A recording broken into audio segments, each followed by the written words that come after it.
loading snacks. What is going on, everybody? Your boy Jokes is here. I got the homie Marcus, and it's time for another edition of the Finisher Podcast. Finisher. Let's go. Marcus, good sir. How are we feeling tonight?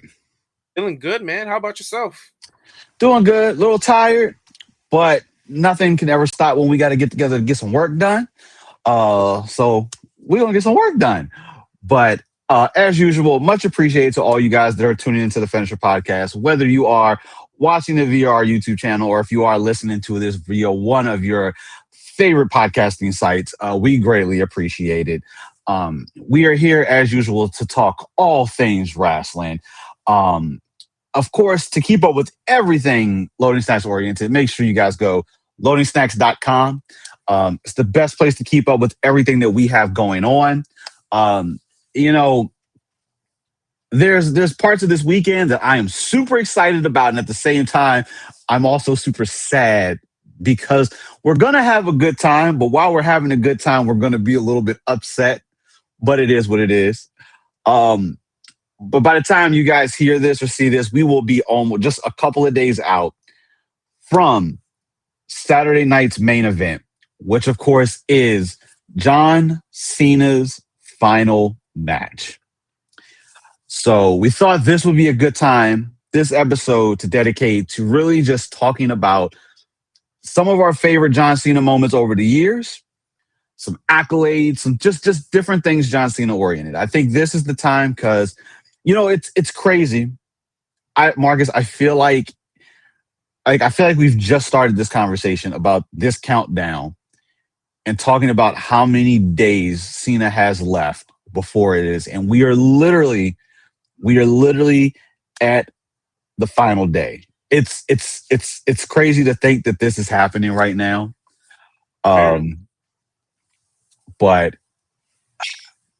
decades on decades, and that's crazy to say. And you know, you and me, we're same age range. We're in the same. And so for John Cena, I feel like me and you have been there honestly since the beginning, all the way from the beginning, from the start. And it's before the start. It's technically before the start, because we did watch a little bit of the OVW stuff that was like kind of just like here and there, but not the consistency until, of course, he made that debut in WWE. But when you take and you think about it, the career John Cena has had, aside from the accolades of the championship victories, the WrestleMania appearances, the Royal Rumble appearances, it's like he's done so much for the business, both inside and out. Yep. And I would say don't get me wrong, there's a lot of superstars now that they have the superstar power, but there's just something about John Cena that a lot of folks just don't necessarily have. Whether it has been someone that you have fully backed from the beginning, or you got to the point where maybe you got a little tired of the John Cena character, which gave us the birth, of course, of the John Cena sucks chant. There's just so many different moments that we can talk about. And honestly, there's different places that we can begin. Honestly, let's just, because I know it's probably on both of our lists, let's just start with, of course, the John Cena debut. Let's just begin there, of course. SmackDown, June of 2002. Kurt Angle, of course, issued an open challenge. Now, us just thinking, open challenge, we're going to get somebody that is on the main roster that either hasn't necessarily fought Kurt Angle at the time, or if it was going to be someone that's kind of been feuding with him. That's kind of where the mindset was going. But no, we just get this random dude that just shows up. Now, obviously, if you were familiar with OVW, you knew who he was showing up, and your first thing was like the prototype. This dude is on main WWE programming. So I'm just thinking to myself, oh, this dude's coming up to get squashed. Which, by all means, making a main roster debut and getting squashed is not necessarily a bad thing, especially when it's against the likes of Kurt Angle. Like, honestly, during that time, 2002, this was probably just about peak Kurt Angle in the WWE.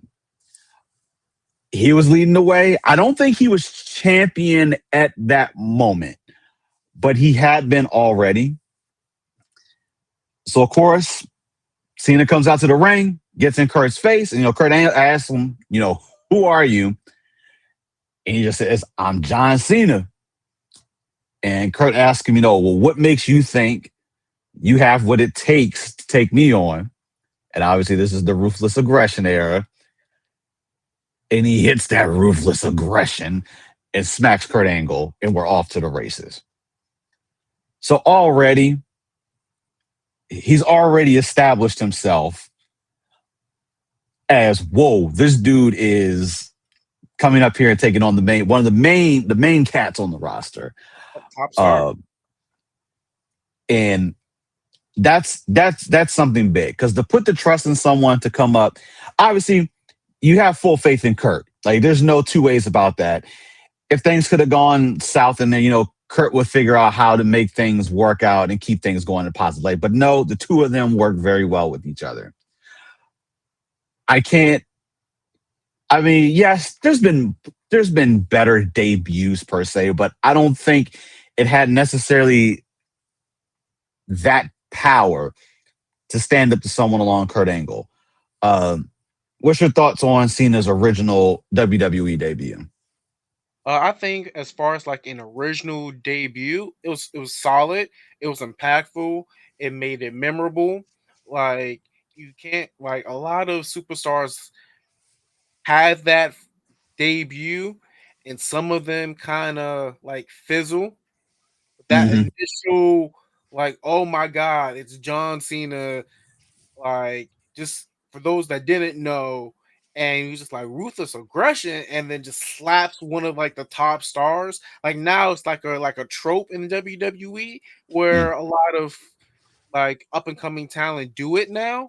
But like during that attitude era, like, you would never think someone would walk up to like Stone Cold or The Rock or Kurt Angle, Chris Jericho, The Undertaker, and just be like, I'm X new star, and then slap. Like, but yeah, as far as that, solid. Uh yeah, that initial debut, probably one of the better ones.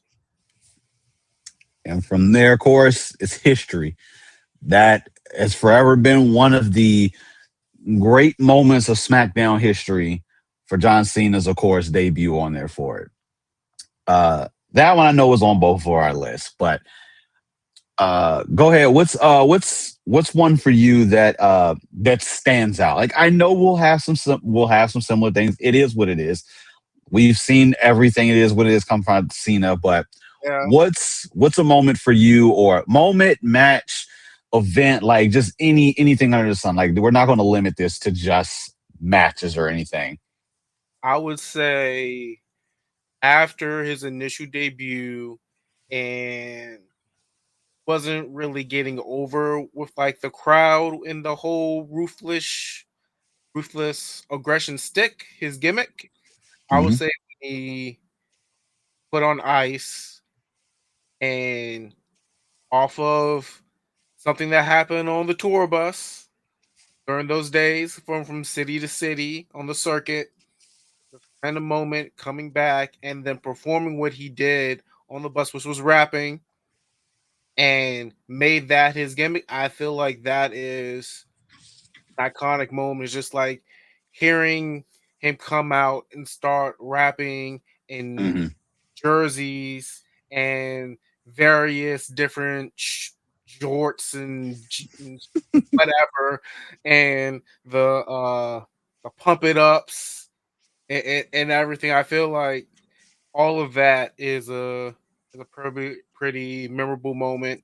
Just hearing, not even my time is now, but Basic Thuganomics. Hmm. Like the very first time, like you just remember it. Like the beat was catchy. It's actually him singing. Like he was the R Truth in WWE before. Like R Truth was there before, but I'm just saying, like to get over like that, it's like basically the equivalent of Shawn Michaels singing his theme song. Yeah, Thuganomics.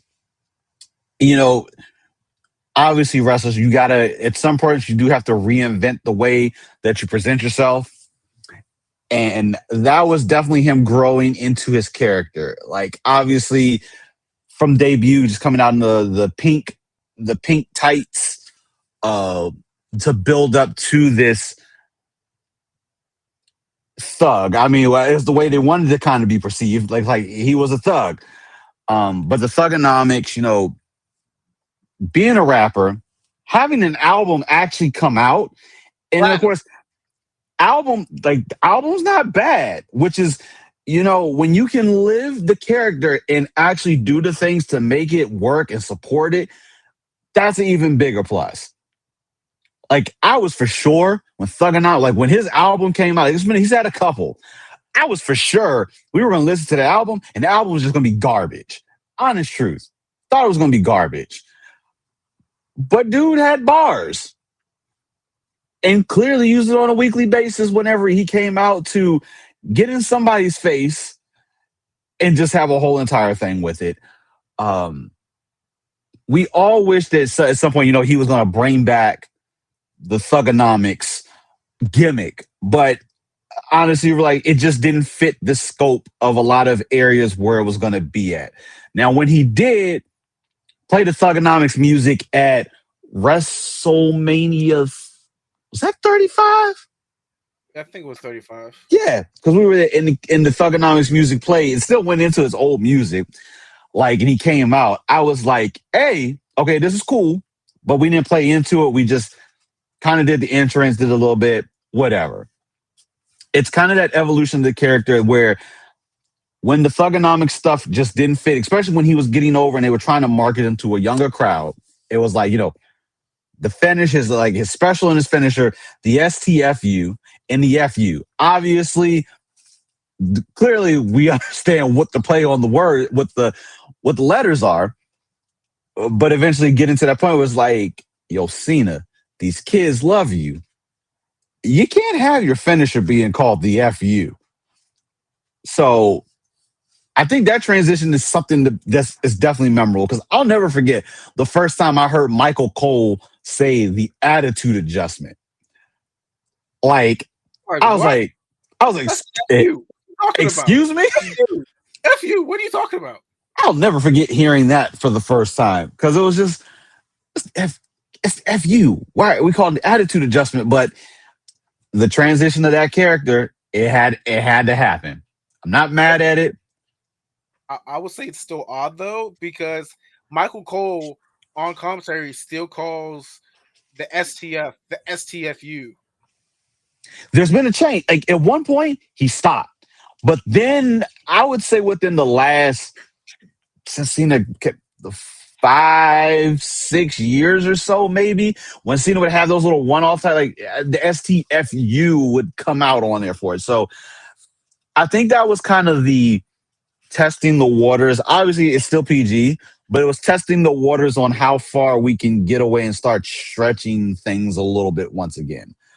Um, because obviously coming out of the attitude era to the ruthless aggression, those transitions like that stuff just didn't fit where it was, and they had to adjust and do things around for it. Um, but Thuganomics, it's classic. I think of these ways. It's classic Cena. Like we have that version, and then we just have the you can't see me like that story. He finding out how the you can't see me comes about. Um, he told I think it was his brother, and I Yeah, think I think it was a 50 Cent video because I guess 50 Cent did it. Like it was a slower version of it. I thought it was Jadakiss. Oh no, it was. I'm pretty sure it was 50. If if I remember right. He did it once, and his brother just told him, you should just go out there and like do it. Well, no, it was slightly different the way that he did it because I think like it was like the moving of the head is what 50 did. But then when Cena went out and did it for the first time, it became he did this. He did it wrong, but obviously it worked in his favor because now every day we got that. And we got a meme built off of it, the fact that you can't see this man. I could have sworn. I could have sworn it was Jadakiss because the aha after like every like his promos and stuff, with the "You Can't See Me" was from Jadakiss. I know the aha was from Jadakiss. I'm pretty sure.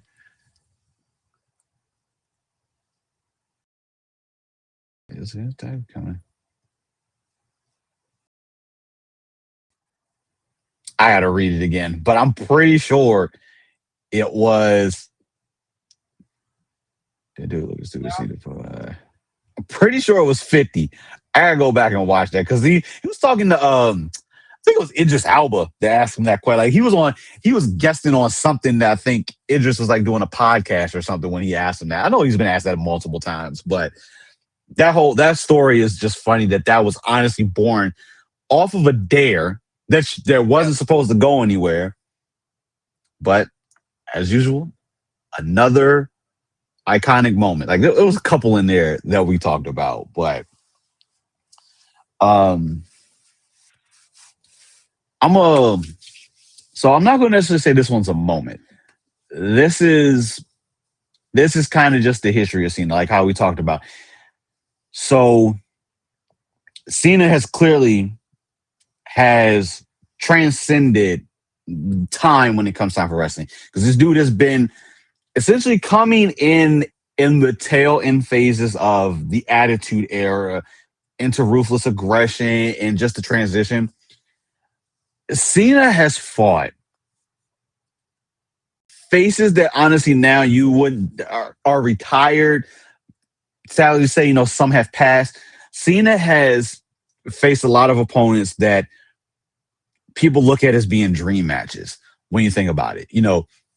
Being in the time of Shawn Michaels, you bring like Shawn Michaels and Triple H and being able to be in the ring with them at the same time. Taking on Eddie Guerrero, taking a stunner from Stone Cold Steve Austin. Like, there's not a lot of people that can say that they have crossed over into this era. And of course, he's been in many Royal Rumbles. And when you start adding the likes of, folks that are not even in WWE now, The Big Show, Chris Jericho, Adam Copeland.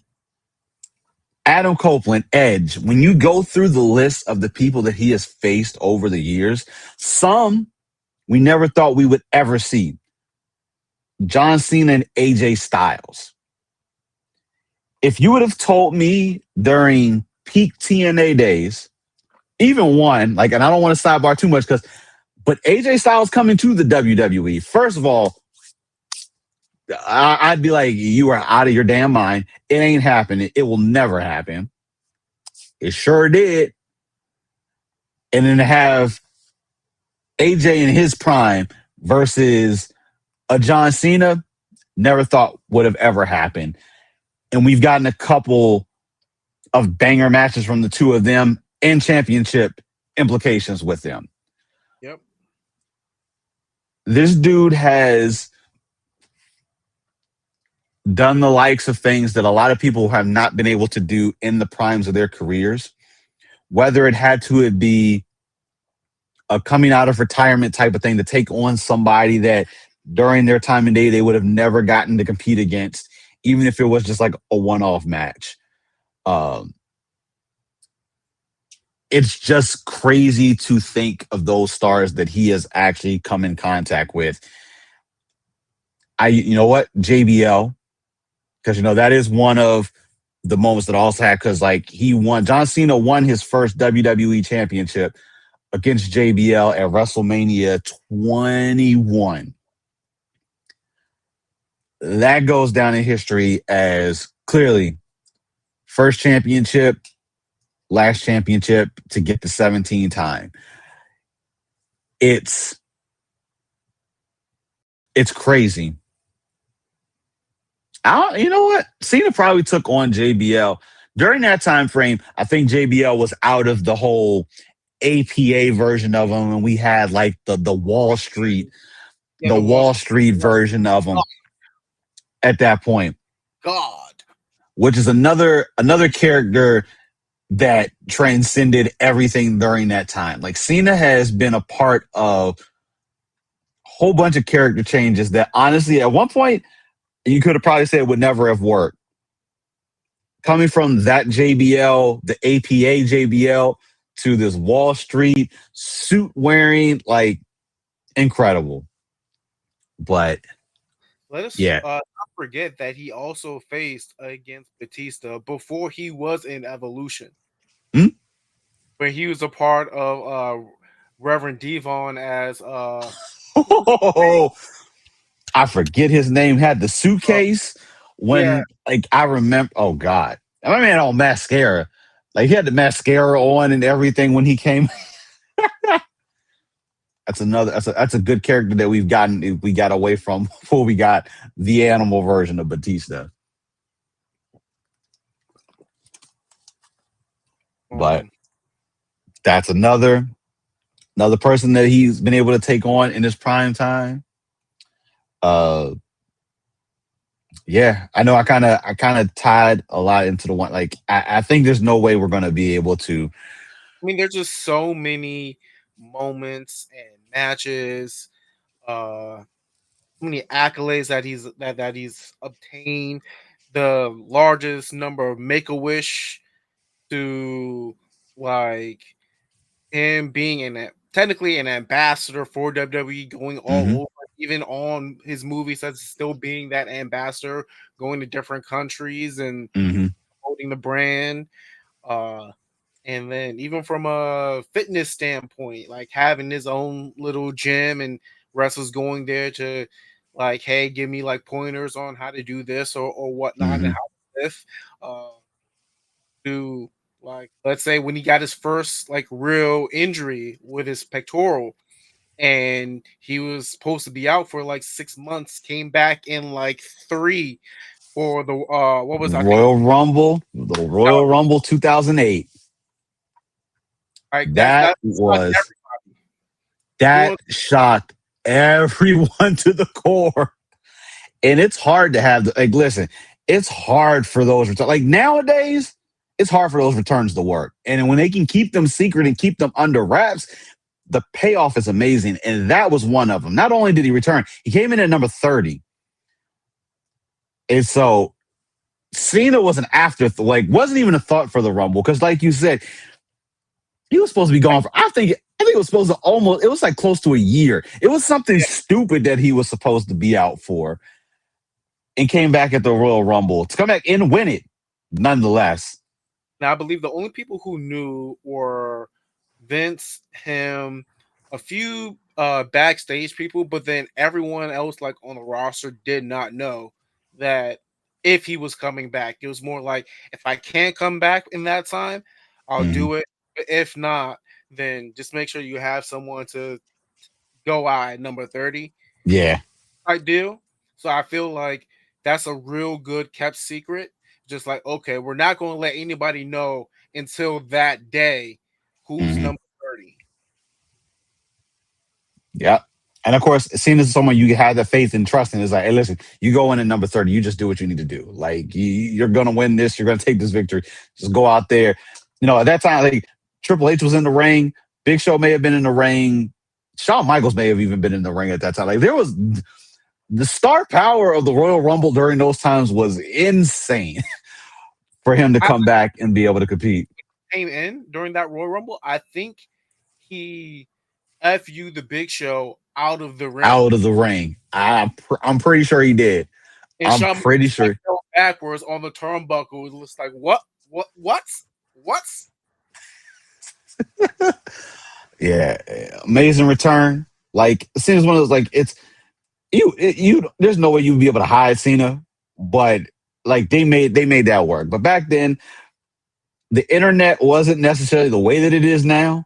So you didn't have people always, looking for these like it made those surprises even better when they were able to pull them off.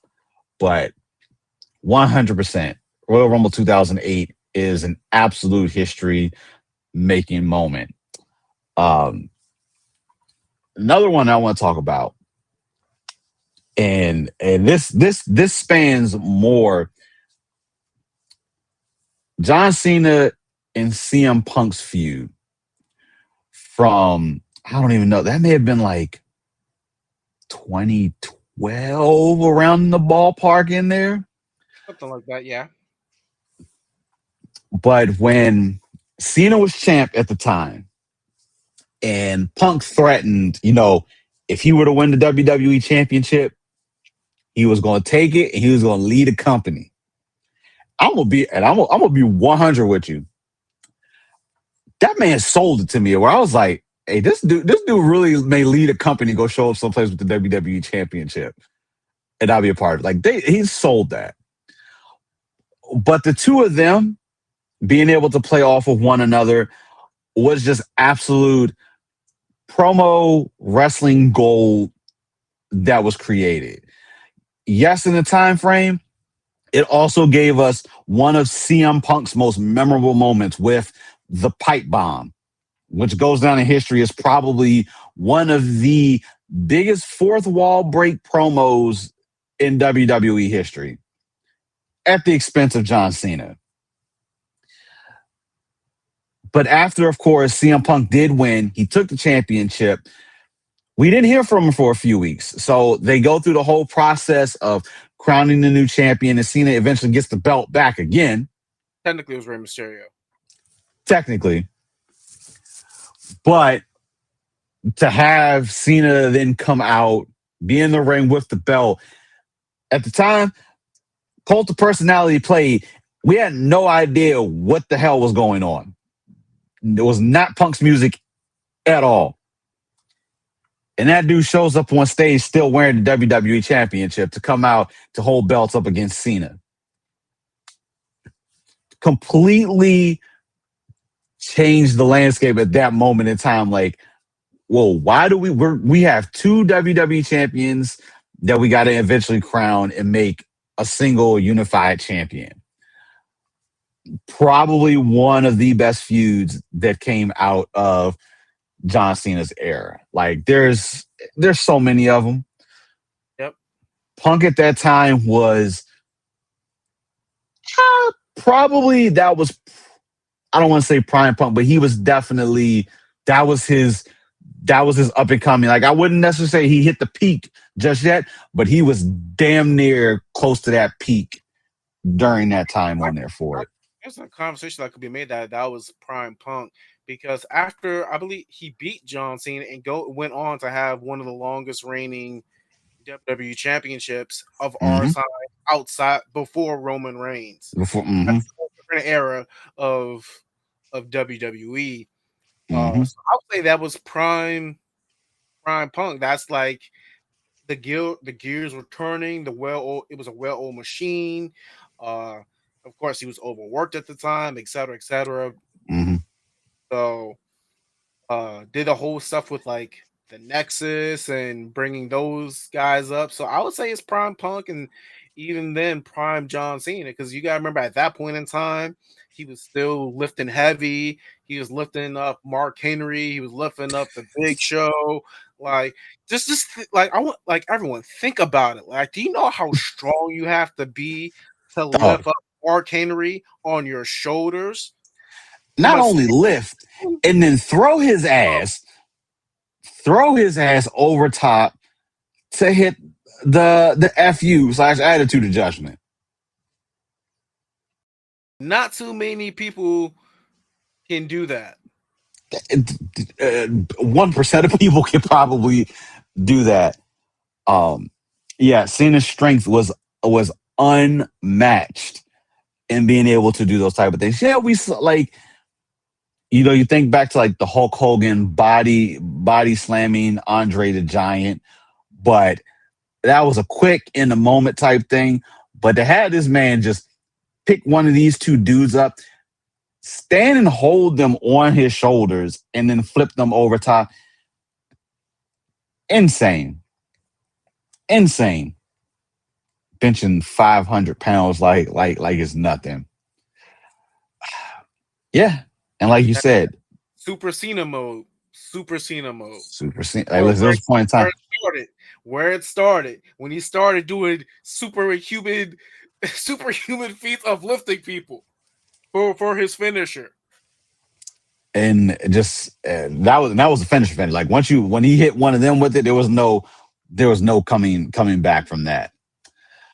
Oh man, but and like you said, in doing all these different feuds and things, he was bringing a lot of people along for this that were pushing them into better places along the ride, which I think was an amazing thing. One of the other biggest things that Cena did during his time, the U.S. Open Challenge. That dude defended that U.S. Championship as long as he had it pretty much every single week. I don't think at that time the Intercontinental Championship had not been elevated to that status just yet during that time. I feel like it kind of fell off until probably The Miz picked it up and really started to run with it. We kind of saw a similar gimmick with the Intercontinental belt, but pretty much defending that belt, yeah, Is open challenge. defending that belt on a weekly basis, virtually against whoever. And like, there was some people that jumped into the challenge that is just like, you're probably not on the Cena beating level just yet. But to be able to have, some up and comers to be able to jump in there. And at the same time, you have like prime candidate like wrestlers during that time being able to jump in and compete for the United States Championship.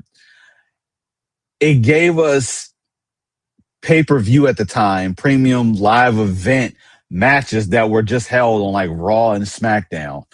Uh, I think trying to think if the brand split had happened by the time he pretty sure we had the brand split by the time he was doing the US challenge. Um he mostly defended it on whichever show he was on, but I know there was a couple instances where he did shift like to take it to the opposite show to issue the open challenge and let things go the same way. But I don't think there hasn't been anything like that. Like there have been people that have mimicked and tried to do it the same way as well too. Like even nowadays, like I'm trying to think who really embodied that afterwards at a certain point. I think AJ did it. When AJ had it, I think he did that on hashtag beat down John Cena. We'll get that exact Beat up John Cena. hashtag beat down John Cena. Um but the US Open Challenge was just you knew what you're getting every week. John Cena, mine, not even main champion, but elevating one of those mid card belts to truly make it feel like it meant something. Because normally, when you had like in this time, if you have the U.S. Championship and the Intercontinental Championship, these are what we always they call the workhorse titles. Like you got these, you're defending, you're doing more than even what the WWE Champion was doing at the time. Yep. Bigger storylines necessarily that the WWE Champion was a part of, but when it came time to week after week after week defending the championship, being in a great match, there was more opportunities that you had in that instance. And definitely with the US Open Challenge, that was one of those that gave people opportunities that they would not necessarily have. So great addition to the Cena lineage at that point for it.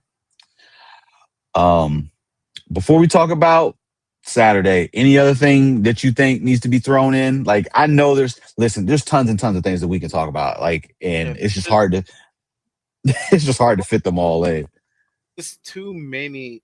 Like, uh, I would say it's not even a match. I would say just how he interacts with the legends, like Mm. everyone, like from all type from all eras of all walks of life. Like it's Mhm. been like a unified theme. Is just like, yeah, like he's the guy. Like he's that locker room leader. He's that gold standards. Like he's that measuring stick. Mhm. Like in and out the ring from how he talks and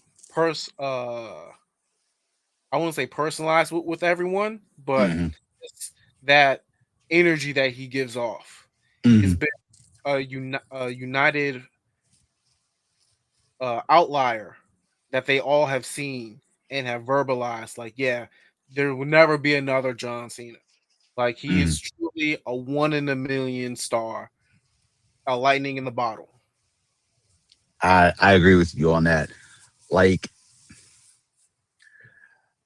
it's like we can compare like right nowadays, like we have the Roman Reigns, who's having his championship reign. We have the Cody Rhodes now. We have Seth Rollins. Like we have these big name stars in this time of day. But there was just something about the way a John Cena could light up a place, whether it was the cheers or the boos. Like right now, I think the closest thing that we have to that was probably or is it's probably Dom Mysterio. Like the next level of heat that he can get from everybody, insane. Dom is not even in his full prime yet. And granted, I don't think he's going to be like the next Cena.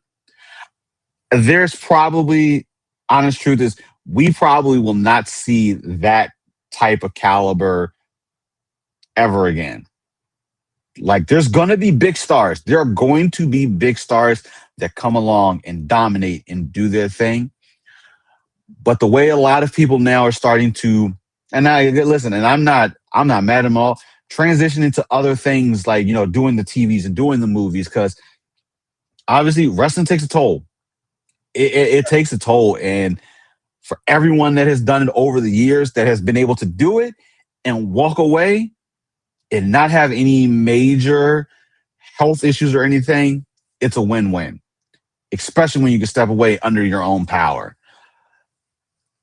But for us to see someone on the level of Cena again, honestly, may not be in our lifetime. I don't think we will see anybody get to that 17-time championship. The closest person right now that is on the active roster is Randy Orton. And we have not seen that man on TV now for a minute. Granted, he's in great shape. I think he's still got some time left in him. But to win, I think for him, I believe he's at 14 Yeah, championships for the amount 14. of times that he would have to win it and drop it to even get close to it. Probably not going to happen. And Randy Orton is my number one. He is my favorite. Like, if you do, I say all time. I don't know if I'm at that one just yet. I think I need to have we're gonna have to have a discussion on that. But Randy Orton is my number one go to right now. Period. Even though he is not even in, we haven't even seen him evolve any storylines as of recently. But I, we will not see another Cena level thing for a very long time. At that, are there And people that have the potential to scrape that potential? Absolutely. yeah, there's definitely a few stars that could be that successful in the right type of environment, Mhm. but that's something only time can tell because John Cena never uh tried to be anyone other than himself. Mhm. Even with the whole Doctor of Thuganomics, like he said, like I want to be me. I want Mhm. to just show them and everyone that this is me. I don't need to do this. I can be me and still be successful, still bring in the crowd, still sell the merch, still go ahead and do the make a wish. I can do all these things just by being me. Mm-hmm. And Yep. that is where I see a couple stars can be successful. Like they don't have to be Shawn Michaels. They don't have to be a Stone Cold. They don't have to be a Rock. They don't have to be a Mick Foley or Undertaker or John Cena or Edge or Randy Orton. We need Mm-hmm. more stars to be fully and truly comfortable in their own gimmick Mm-hmm. and letting that gimmick work for itself. And hey, listen, they can't be afraid for it to not work and then try to stop it. We've seen so many wrestlers reinvent themselves over the years. Some things stuck, some things didn't. But the only thing that you can do is just work through it. And definitely Cena's reinvented himself, and he did it for the best. Um, it does lead to this. You know, one thing that everybody had been asking for: when is John Cena going to go heel? And I enjoyed it for the small, brief time that we had with heel Cena. It's just unfortunate that whole storyline just fell apart. Like not having The Rock being able to be involved, obviously his schedule and everything. Travis Scott, the thing was a little weird. um, I would have loved to see that unfold a little bit better than it did. But for Cena's 17th time championship run to be as heel Cena, double dose of two things that we didn't never thought we would see: heel Cena and a 17-time champion. But we got it, even though it was short lived. And I I th- still want that unreleased track to drop. I still listen. I still want whatever the theme that he made for his heel. I'm hoping at some point. I want to put that joint on Spotify, bro. Just put it on Spotify. Listen, I'll go old school. If you need $1.25 for me to pay for the track, I'll give you the $1.25. However it is, I want to hear. I want to hear the track. I want to hear he'll see the track. It's probably a banger. But with all that said, that now brings us to Saturday night's main event. John Cena's final match versus Gunther. Now, Marcus, we talked about this.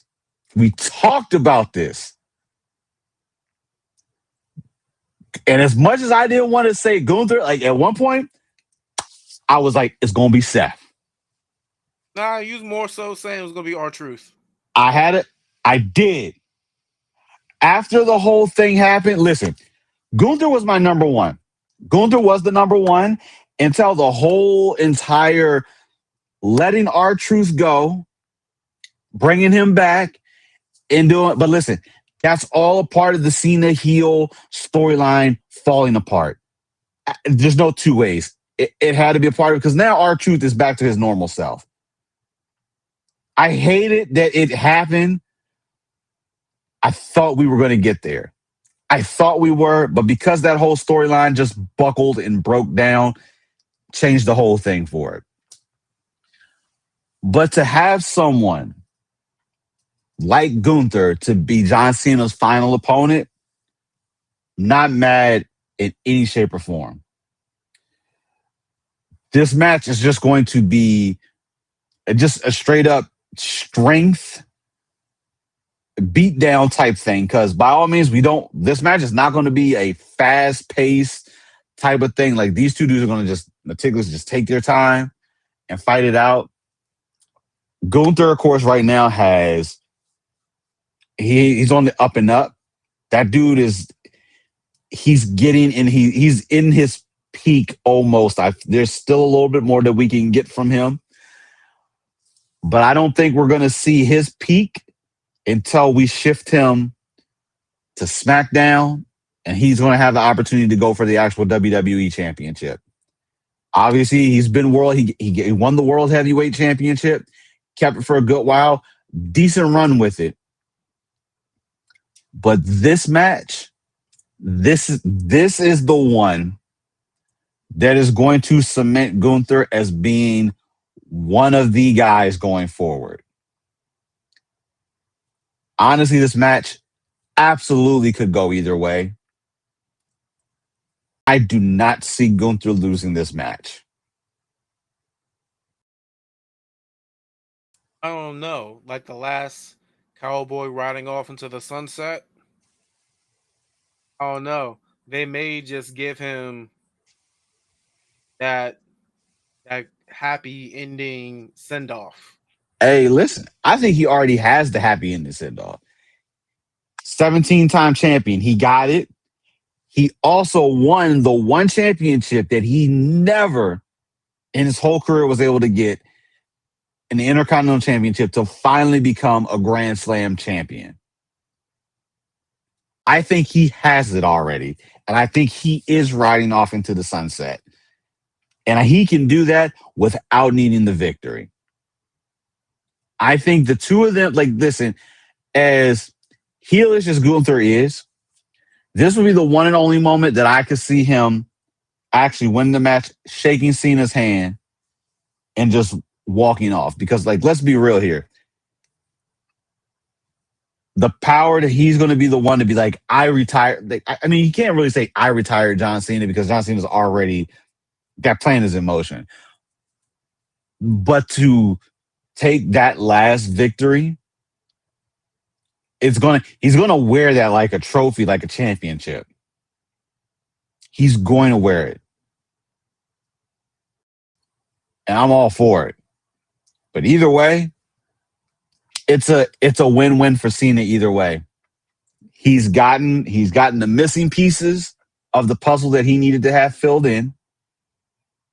Clearly just had some fun along the ride for it. Heel Cena getting to work with The Rock again. That's one I didn't talk about. Brief little pivot. WrestleMania 29. First WrestleMania that I was actually able to attend live. And the main event was The Rock versus John Cena 2, which by all means was not supposed to happen, but they ran it back a year later. That was a history moment because The Rock versus John Cena, we got it the year prior. We got it that year. Now, of course, we had John Cena and The Rock being on the same side. Never would have saw that coming. But I don't want to get too off track. This match is going to have all eyes on it. I don't want Gunther to lose. I think the victory for Gunther does much more for him than it does with Cena winning this match. I get you, Marcus. John Cena winning that final match, going off into the sunset, cool. But him losing, It's that crescendo of like had our Brock Lesnar versus Cena. mhm. Lesnar won. He won the Intercontinental Championship. About to say international championship for a minute. I was in the wrong train. Won that from Dirty Dom. Dirty Dom came back, got it back. I feel like he has done enough for the business where they can just like, even if he says I'm okay with Gunther winning, no, Mhm. you're going out on top. I can see Triple H like, no, you're going out on top. I can see that because Undertaker, I think, lost his Mhm. retirement match. Undertaker is like, that's the whole, like, we have to have a discussion. Like, after losing to Brock Lesnar to break in the streak, I feel like things just went all downhill afterwards for that. Like, I have my thoughts on still Brock Lesnar being the one to break the streak, but yeah, not going to sidebar on that right now.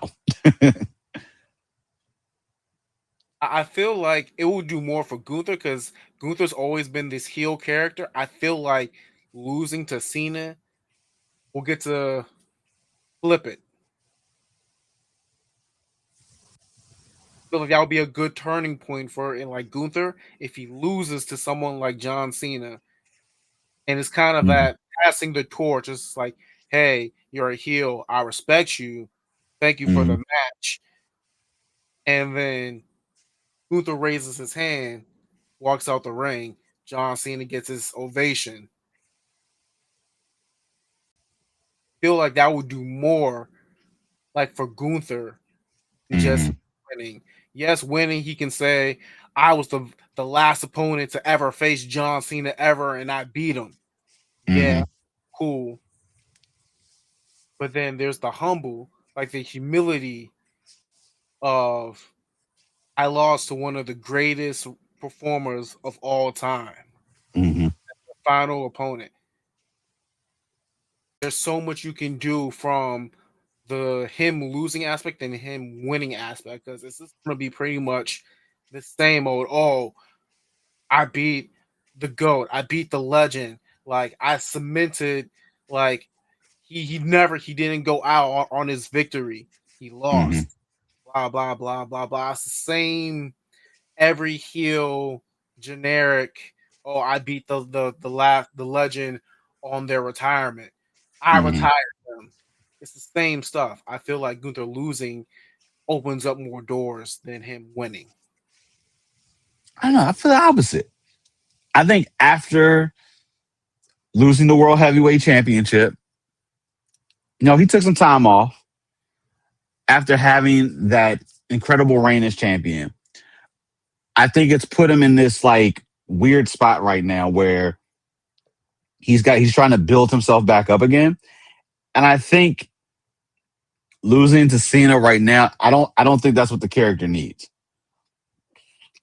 I think he needs this victory to be able to go back in because right now, like clearly he's not in the mix of the World Heavyweight Championship. Uh at some point he's gotta get back into that mix. But obviously we're waiting on Seth Rollins injury time to go down. Is Punk gonna lose that belt to like Braun Breaker? I'm not mad. Hey, listen, I'm not mad at Braun Breaker would have win that championship. Uh, that's another trust thing. Put it on him. But a Braun Breaker versus a Gunther match, I could be interested in. It's not. We haven't had that yet. I'm eager to see how that could go. But I think I think Gunther losing this match does him more harm than it does justice. Cena can eat the L. There's nothing. Cena can eat this L and doesn't take away from anything on his history journey. And I think this would be a great way to start to set Gunther back up for his next big run. If that's not going for the world heavyweight, it's somehow if we end up doing a trade and he ends up on SmackDown, I see Gunther taking that belt from Cody. Because I feel like something like that's got to be on the horizon right now. Like Cody, like right now, I mean, he's not really doing too much. And I think maybe we need that little bit of a shakeup. Drew's probably maybe going to take it before he does, but yeah, I need Gunther to take the win for here. He needs it more than Cena. Cena's come, he's done what he needed to do. He's had this one last year journey, and I have to say, with the exception of the little bit of the bump in the road with the Rock storyline kind of falling apart, I would say his final run has been pretty solid. Multiple championships, solid matches. We saw heel Cena. We've seen him come back. I I think he's gotten the pomp and circumstance that he should have gotten through these last dates that he has had. He could take this L and be perfectly fine. He'll have a speech afterwards. He'll say that Gunther was probably one of the best people that he's fought against since coming back. He Do could you take think that L. NBC cuts him off during his speech? You said, Do you think NBC cuts him off during his speech? I hope not. That would be the most disgusting thing. Like they did it with Goldberg, and honestly, I do think that was probably just bad planning on WWE and NBC side. Obviously, it's on regular television, so we know they're going to try to cut things for proper timing, but either you're going to have to make sure that that match gets started much sooner, or WWE, I hope you just put the money forward to get extra time. Or it just has to be, if they cut it on NBC regular TV, it needs to be able to be just streamable on Peak. It needs to be on Peacock. Like it will be streamable on Peacock at the same time, but there needs to be that overrun on Peacock. And so that doesn't take away from whatever show comes on after Saturday night's main event. Because if he gives a speech and they cut that off, that is just disrespectful. And I listen, I get it. The time on shows, I fully understand that on there, but a Cena speech has got to be built into that program, that show, period. Unless they're going to let it spill over and maybe he shows up on Raw and gives his final farewell speech. That's the only thing that I can think of. Clearly, he's not going to be in the ring, but he doesn't have any other dates. So I don't see him showing up on Raw to give a final thing, but we could be wrong. But either way, either speech needs to be done after the match or it just needs to be established. Maybe there'll be a post show. Maybe this will have the post show.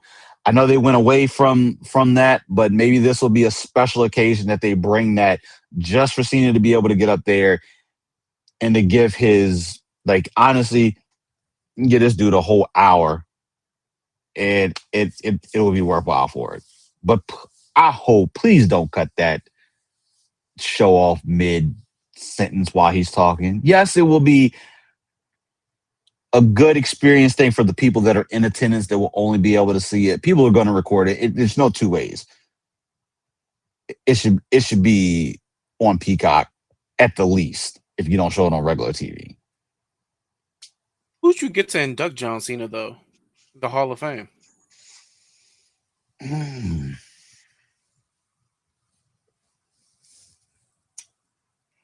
Can't be Vince.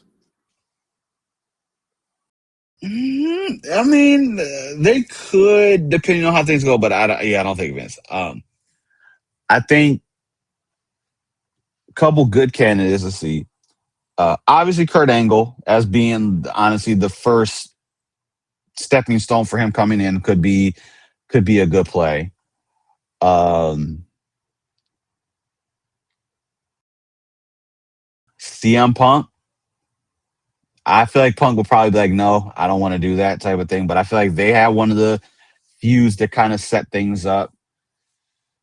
If we talk about, I'm trying to think, like, honestly, Dusty Rhodes would have probably been a great person to be able to induct because I know that was one of the ones that during the time probably put a lot into him.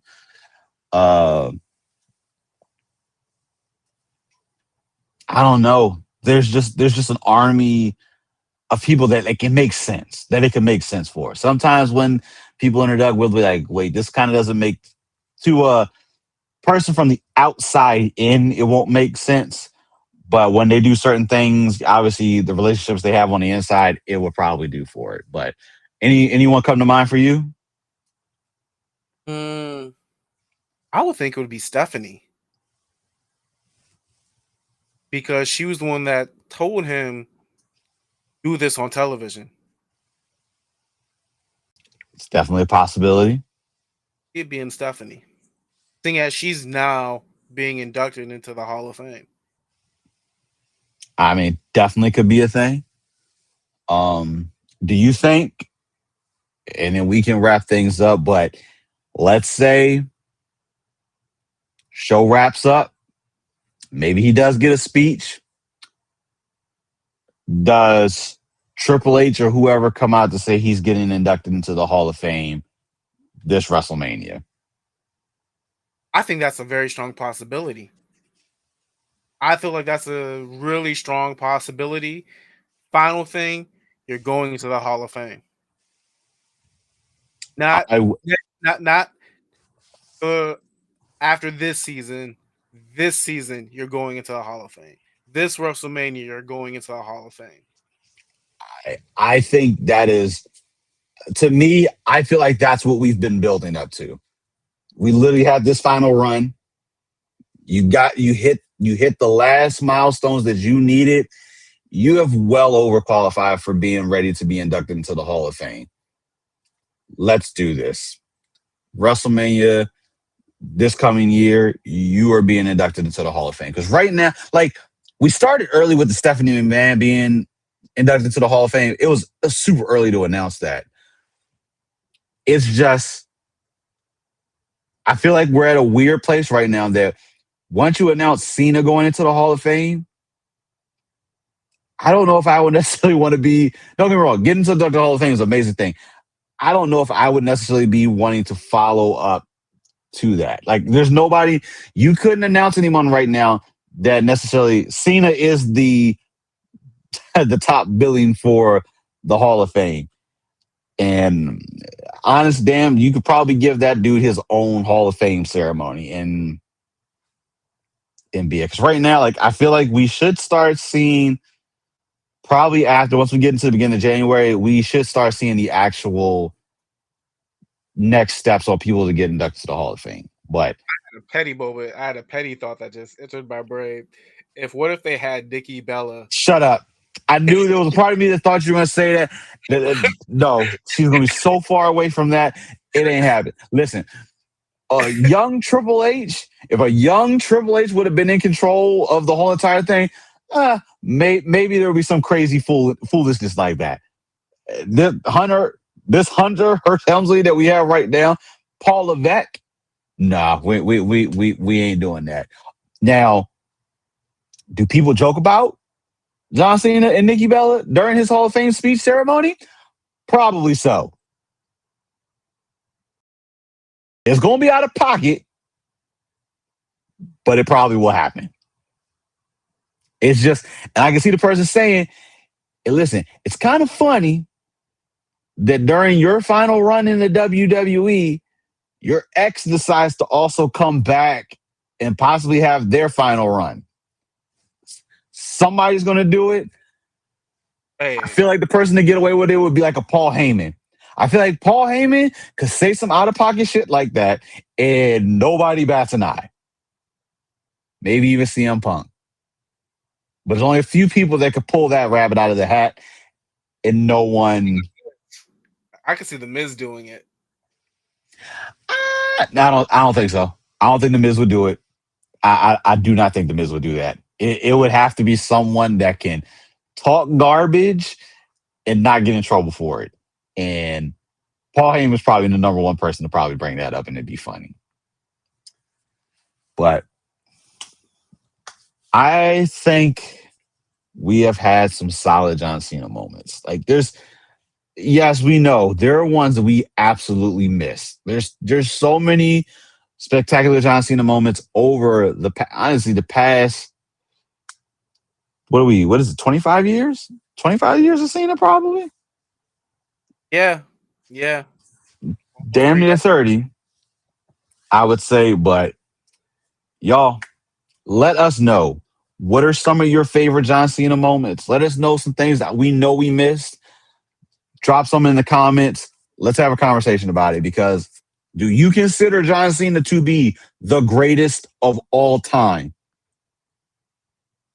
I think this dude probably stamps that. And there's different ways that you can break down the greatest of all time, whether it be championship wins, whether it be the people that he has had matches with. There's so many different ways that you can classify him as being the greatest of all time. Let us know what you think. Any other words, anything that you have, Marcus, that you want to add before we get out of here? Time's up. Y'all, time is up. John Cena's final match is here in DC, in our backyards, but we will be in Ocean City. It's just our luck that it happens. But listen, it is what it is. It would have been a great time. It would have been great to experience it. But nonetheless, Watching it unfold, we got to figure that out, how we're going to even do that. Watching it unfold, either way, it's going to be a history-making moment. We're happy to see another superstar being able to go out on their own terms and do it in a high point and not something bad for it. So, John Cena, kudos to your amazing career with the WWE. We know we may not see you wrestle anymore, but we know somehow your face will show up, whether it still be like the ambassador. Well, obviously, we're going to see you in movies and stuff, so you're not going to disappear from there. But there's no way we don't see your face on WWE screen in some shape or form.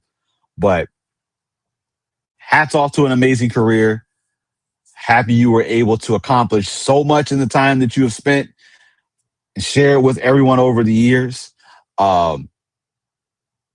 It will be kind of a void not having Cena around, but hey, listen, up and comers, I'm happy that he says, you know what? My body can't do it. I know when I need to step away, and that time is now. But thank you, Cena, for all the great memories. We're going to go ahead and shut things down. This has been episode 31 of the Finisher Podcast. For the homie Marcus, this is your boy Jokes. We will catch you on the next episode. But until then, Marcus, let the folks know what they need to hear. Sure. Just because your back is against the ropes doesn't mean you can't move forward. And with that, we're out. Toodles and loose. Loading snacks.